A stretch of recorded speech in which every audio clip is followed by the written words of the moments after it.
In the early 70s, OPEC didn't like what we were doing in Israel. Same old story. And so they cut off our oil supplies. So some of you will remember these long lines at the gas stations. And we feared we were going to have another depression like the 1929 depression. And so the U.S. Treasury Department came to me and other economic hitmen and said, listen, we can't allow OPEC to blackmail us anymore. You guys got to come up with a plan so this will never happen again.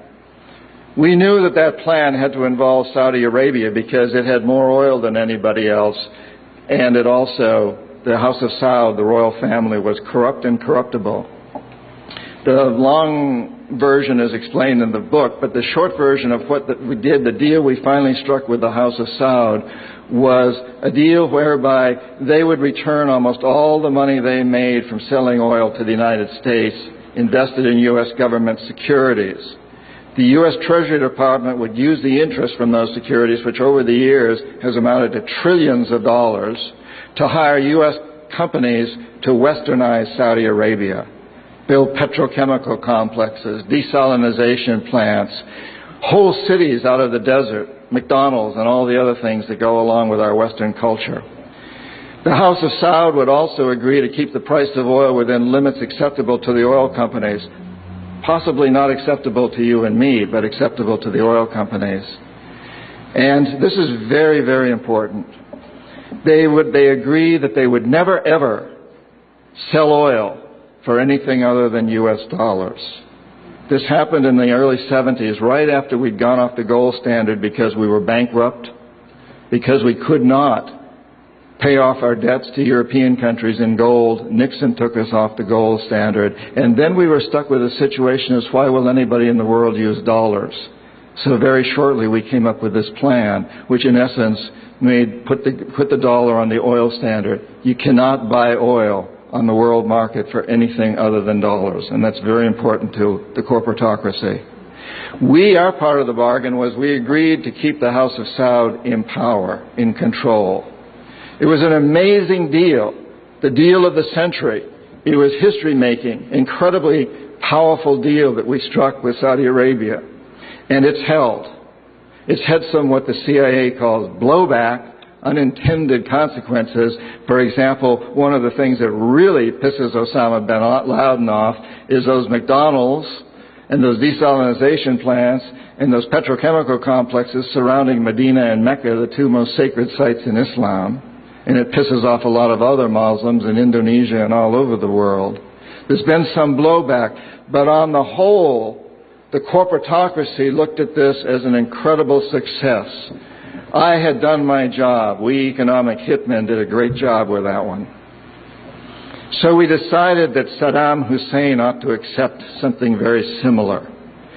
Now, probably a lot of you know that Saddam has been our boy for a very, very long time. You may remember Abdul Karim Qasim, who was president of Iraq in the early 60s. Qasim came up with a unique concept. He said, Iraqi oil ought to go to benefit the Iraqi people. How novel is that?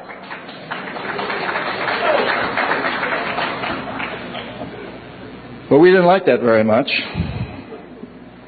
He began to tax the oil companies, particularly the British and some American companies, and threatened to nationalize our oil companies.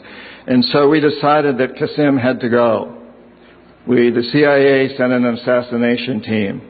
It was headed by a man who was still going through high school, an Iraqi citizen who was still going through high school.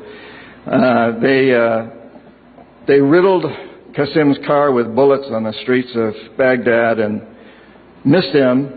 The head of this assassination team was wounded and fled to Syria. His name was Saddam Hussein. He was a CIA agent in those days, an assassin for us. He failed. And so the CIA went directly, and this is all history, I'm not creating this. CIA went in and had Qasim publicly executed on Iraqi television. They put Saddam's cousin in charge. He became president of Iraq, and Saddam became vice president in charge of security. Eventually, as you know, he became president. He was our boy. He was our man. And so and we sold him and gave him a lot of tanks.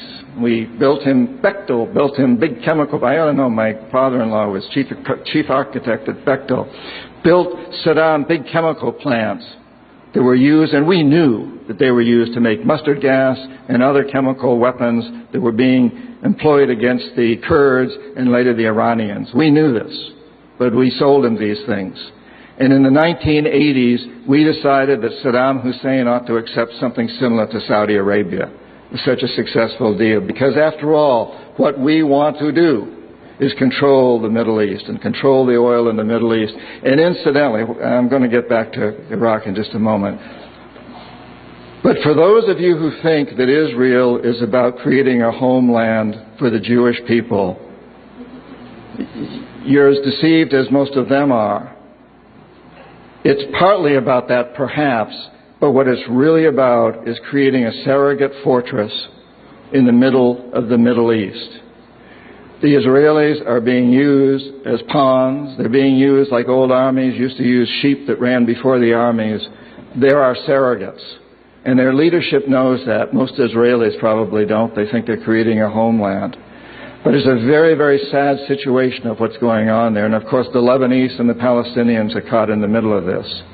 And Iraq is part of that, too. We have to remember that Middle Eastern oil is the oil that's used by a great deal of Europe, and China, and Japan. If we control Middle Eastern oil, we control our biggest potential competitors, Japan, China, Europe.